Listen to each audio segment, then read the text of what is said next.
The following is paid programming. Welcome to Something More with Chris Boyd, certified financial planner practitioner and founder of Asset Management Resources, LLC, a registered investment advisor firm. We call it Something More because we like to talk not only about those important dollar and cents issues, but also the quality of life issues that make the money matters matter. Here he is, your fulfillment facilitator, your partner in prosperity, advising clients across the country, your host, J. Christopher Boyd. Welcome to Something More with Chris Boyd. I'm Chris Boyd, certified financial planner, here with Jeff Perry, both of us of Asset Management Resources. Thanks for being with us for the show. Jeff, we're approaching the end of the year, and it seems like, and by the way, where it is the holiday season, I did get to enjoy Love Actually one more time. Gotta love that this time of year, right? I mean, you know. Oh, I hope my wife doesn't hear this. Yeah. Oh, you're not a fan of that one? Well, I like to watch movies once, maybe twice. It's a good holiday one. Anyway, it is. Do you have a favorite holiday movie that you would like to watch more than once? Well, I don't know if I have one, but I know we do on Christmas Day. In the background of everything going on, we I think it's TNT used to do it. I don't know if they still do it, but we find A Christmas Story and let it go over and over again. And family members are, reciting the lines with. Oh, that's great. Yeah. So it just brings back. I know that's one of my sister-in-law's favorites, but I don't think I've ever seen it from start to finish. Oh, to us, it's the classic, and it's always been on no matter what house we've been in or who's been there. Yeah. So that's our tradition, and we can quote it. Someone in the house can quote it. We could actually do a play of it and wouldn't have to rehearse. You get it down line for line, huh? And one of our neighbors here, and for the listeners who don't know, I'm in Florida, in Port St. Lucie. One of the neighbors in our neighborhood, just a couple streets over, in their garage window, which faces the street for that particular house, they have created a box, like a box, a shadow box, and they have the lamp, the famous leg lamp. So if you don't know the movie, but they have it in the window, so they found it, and it's hilarious. So that's very fun. So I'm not the only one. An insider's, appreciation. If you haven't seen the movie, sorry, but if you have, you know exactly what I'm talking about. That's fun. So.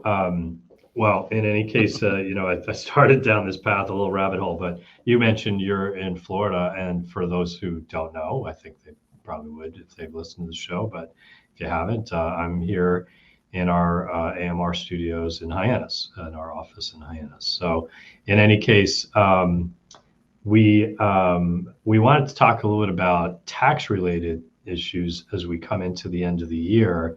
It's a good time of year to be keeping in mind some of the ways in which you could be doing some tax planning. One of the things you might think candidly, Jeff, at this time of year is, well, how much can you do now? What's the point, right? But maybe we can talk a little bit about. You can do. Absolutely, yeah.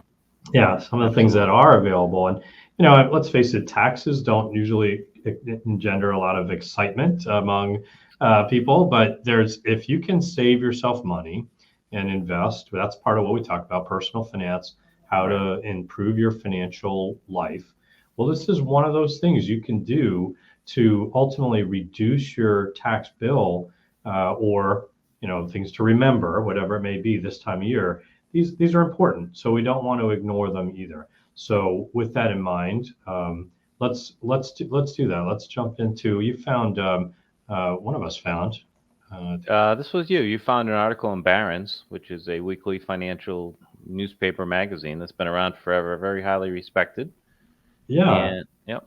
There was some. It's part of the Dow Jones, group there. Family. Yep. Yeah. But we came across this article and thought this might be a good one for kind of setting up this conversation, and we can jump off and talk about other considerations. I think that you should be tax planning. We certainly should do it now, but best all year world, you round, should be right? doing it all year round, and you can take steps, long-term steps, which I don't know if we'll have time for, but you should work with your financial advisor. And a good advisor will be talking about tax planning, almost every time that you talk to them and decisions that you're making, because it's there's a lot of opportunities to save long-term taxes. And we were just talking with a client yesterday, I guess it was, about some, not life-changing strategies, but Right. tweaks to their plan. Could help, it's not, yeah, it's not a game changer for whether they'll have a successful outcome or not, but it's still something that could save them money or Yeah, yeah. add value to, why not do these things, right? So, And especially if yeah, you're thinking your legacy and money that will survive after you're not here, there's some real strategies that your advisor should be walking you through. But there's stuff yeah. you can do right now too to help this year's tax burden. Well, let's kind of look at some of those as we start Yep. to think about what are some of the things that we might want to consider. I don't know. You want to start us off, or you want me to find something? No, I'll start us off. If you have income that's coming in at the last, some people have a paycheck, which you're going to get every week, and you can't do anything about it. But some of us are self-employed, or some of us work with employers who may give bonuses, or so if there's an opportunity and you're in a higher tax situation this year, or maybe you just want to push it off into next year, see if you can defer some of that income this year into 2024.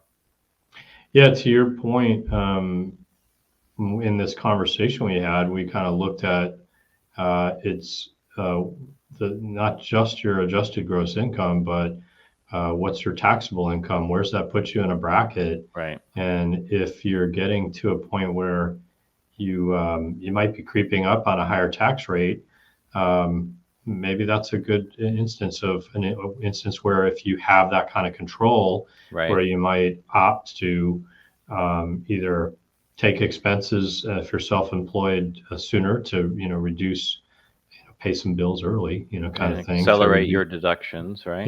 to reduce your taxable income, or if you can defer receipts, or like you mentioned, a bonus or something, if you could have the opportunity to push that into another year. Those are all good examples of things where just manipulate the timing. It's not so much anything else. So a specific example is if you're married, you're a couple, and your taxable income is $89,400 or less. All of your income is in the 12% bracket. Federally, we're talking.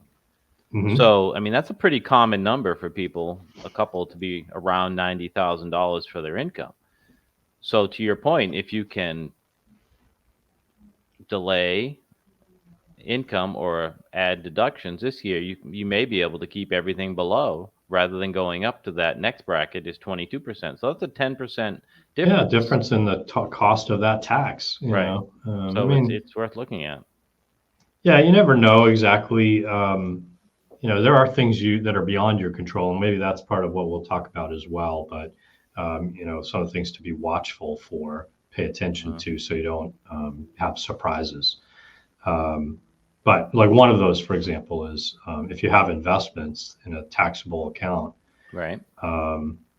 you might have, for example, mutual funds frequently will have a capital gains distribution at the end of the year. And you don't have any control over them. Sometimes they No. really can shock you. So, don't be surprised by that. Go find out in advance, and this information is, available typically around this time where Yes. investment companies will start to indicate, hey, this is what we're expecting for our distribution.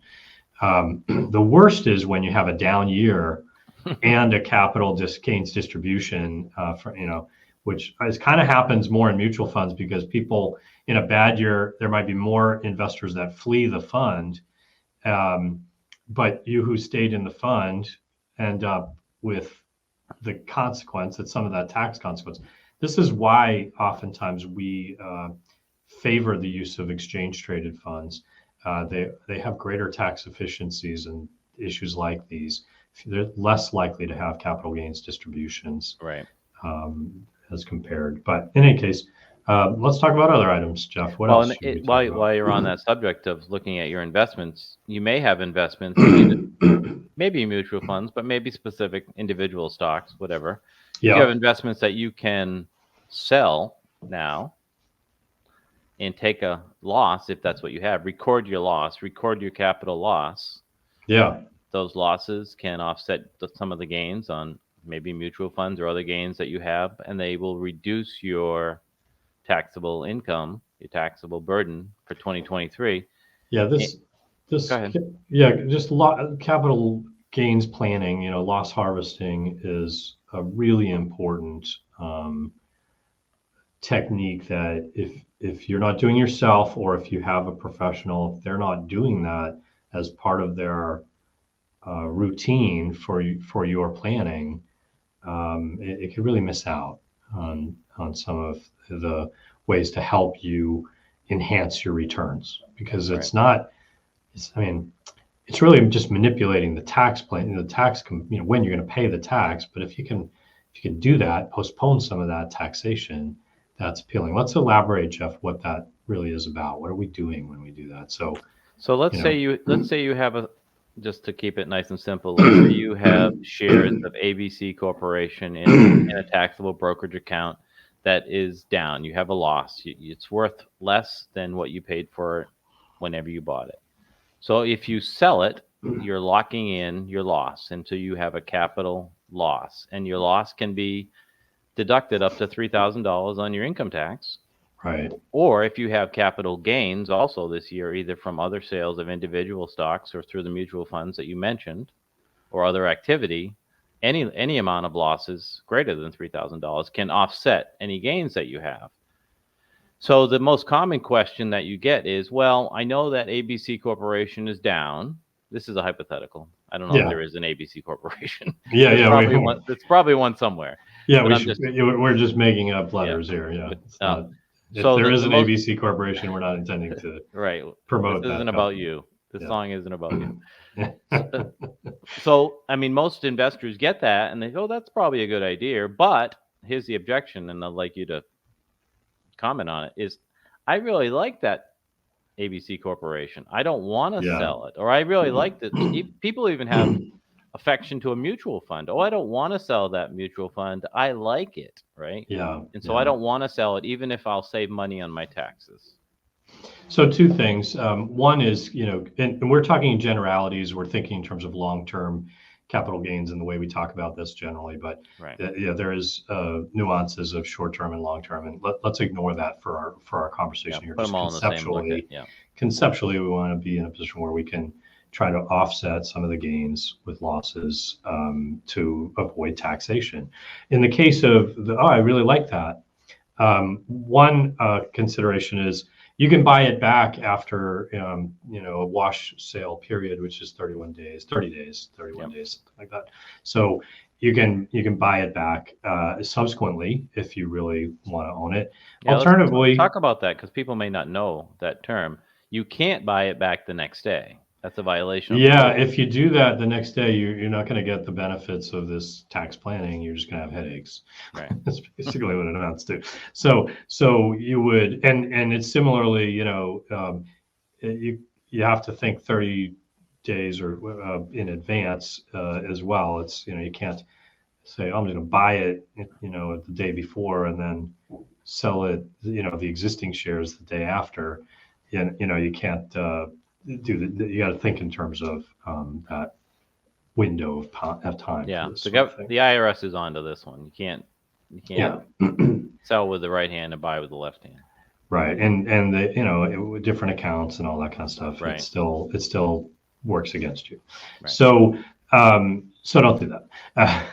But let's say, for example, you said, I like my ABC company, which is a technology company. Uh-huh. Well, you might say, all right, in the meantime, I'm going to buy this technology sector ETF as a way to have related movements to what I might have otherwise had. Or maybe there's another company that's a close competitor that you think, well, if this one goes up, that one will go up too. Maybe not dollar for dollar, but you might be able to find a substitution that you could hold for a while. We often will look at things when we do something in a ETF that we sell for a tax purpose. Well, there's lots of other ones that might look very similar, might have, frankly, a lot of the same holdings, but it's not going to be considered a wash sale if we say, all right, we're going to sell this one, but substitute it with something that's very similar in many respects.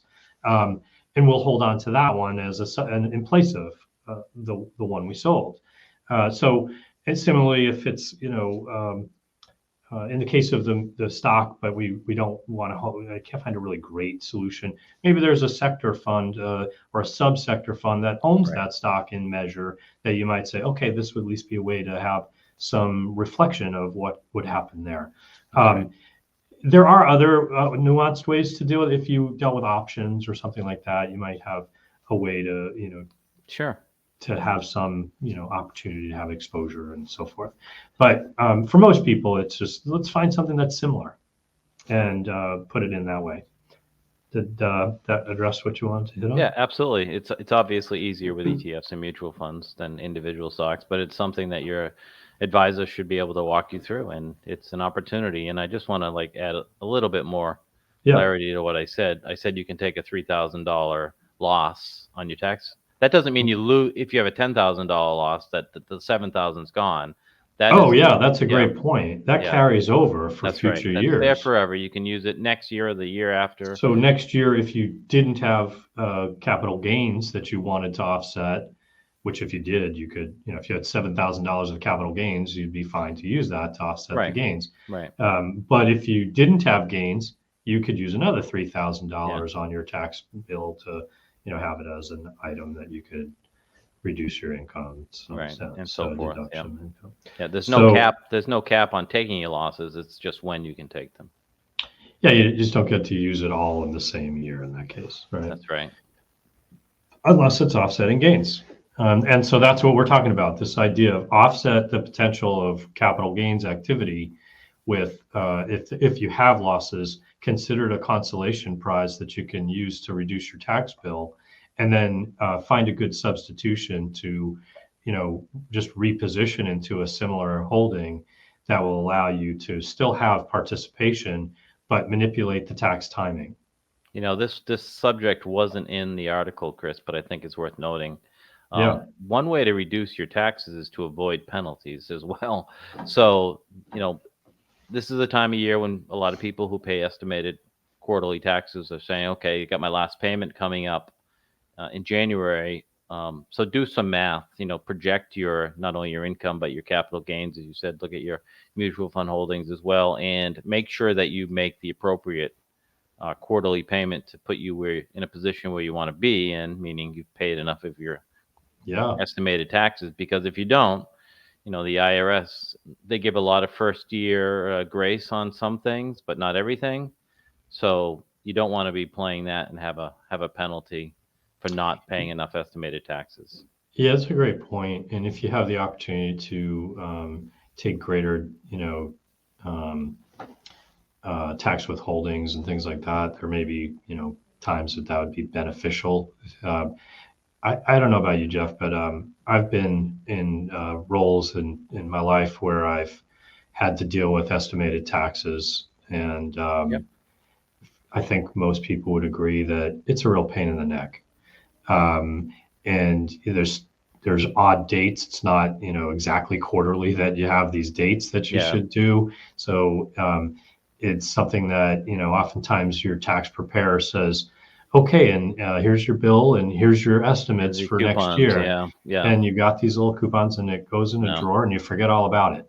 You know what I mean? And you can't do that. Otherwise, you end up with a big problem next year, and potentially, even if you think of it during the year, if you didn't put those estimates through it at the right time, and your income came in, let's say, throughout the year, as opposed to, all at one time in the year, you could have some problems, and they look at that, and you don't want that. So, they're either get really, religious about making sure you deal with your estimated taxes. And that also means um, if you're a business owner, for example, you need to review how's my income looking. Right. Maybe a good thing to kind of do a dry run on your tax bill for this year based on, do we have a good year? Do we have a bad year?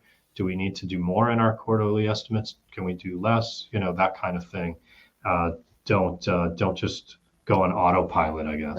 This is one of the issues that small business people, especially, I mean, anybody can make this mistake who pay quarterlies, but small Yeah. business people who are having a gangbuster year, or salespeople who have a gangbuster year, that really get caught up, innocently. They have increased revenue, but they're not making the increased tax payments, and they can really get caught and get behind and not have the cash to pay them, and it can really be a mess. So pay attention.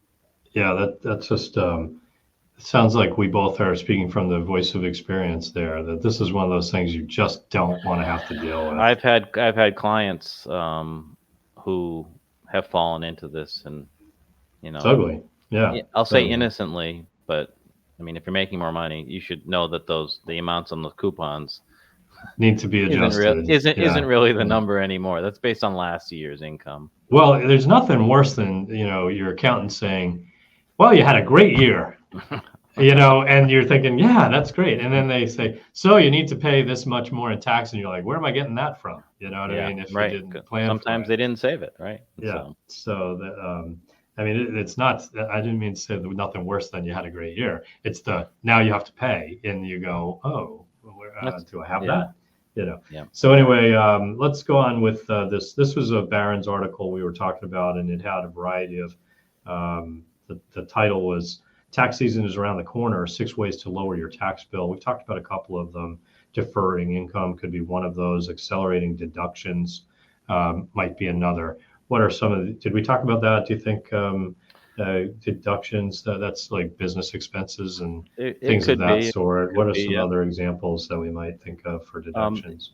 The article closes on talking about began a 3-year Roth rollover. I think let me just finish this on the deductions, and then let's go to that. Well, just we're tight on time, so go ahead. Yeah, the real quick thing is when it comes to deductions, the article talks about the idea of bundling your charitable tax deductions. Right. Not everyone wants to do that, but that can be a way if most people use standard deduction.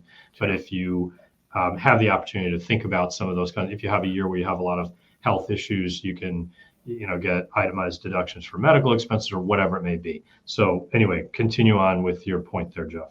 Well, we're running out of time. I don't think we're going to be able to do the last one justice, and I'll post this article on the. We've still got a minute and a half. Go for it. Okay. Well, the subject is begin a 3-year Roth rollover. I think they mean tax-free conversion, not tax-free conversion, but Roth money into Roth conversion. Roth conversion. Yeah. Take IRA money and put it into a Roth IRA, and that's a tax event. Yep, and that's a taxable event, and I think they're talking about 3 years because that is likely when the Tax and Job Act's Tax Cut and Jobs Act, the Trump era tax bill that had a 10-year clock on it, so it's due to expire, as you said. Yep. The end of 2025, right? In the beginning of 2026, it reverts back to, unless Congress does something, it reverts back. Yeah, so that means higher tax rates, brackets that start lower, so you move into those higher rates faster, and you've got that's one of the things we talked about with that client, a short window to take advantage of this, and maybe it's a good time to see if you can do some Roth conversions, even if it's on the edges. Choose to pay, for example, a tax rate that's 2% lower or whatever it might be. Maybe 10%. If you're in that, example that we gave earlier in the episode, if you're below, as a married couple, $89,400, you may choose to look at the space between where you are for taxable income up to that next level, the 22% level, and say, let's convert that much. Right. Or the 22 and up to the 24. Wherever you fall, there's an opportunity to maybe do a Roth conversion for that amount, or maybe this year is a low income year and you want to do a big chunk. Yeah, it might be worth thinking about benefiting from these things. Talk to your advisor, get some help in your planning. If you don't have help, reach out to us at Asset Management Resources. We can be a resource. The article went on to talk about various charitable giving techniques as well that can give you some benefit. We won't get time to deal with those, but if you have questions, you need assistance, certainly reach out to us. Thanks for going through this with me, Jeff. And until next time, everybody, keep striving for something more. Thank you for listening to Something More with Chris Boyd. Call us for help, whether it's financial planning, portfolio management, insurance concerns, or those quality of life issues that make the money matters matter. Whatever's on your mind, visit us at amrfinancial.com or call us toll free at 866-771-8901 or send us your questions to radio@amrfinancial.com.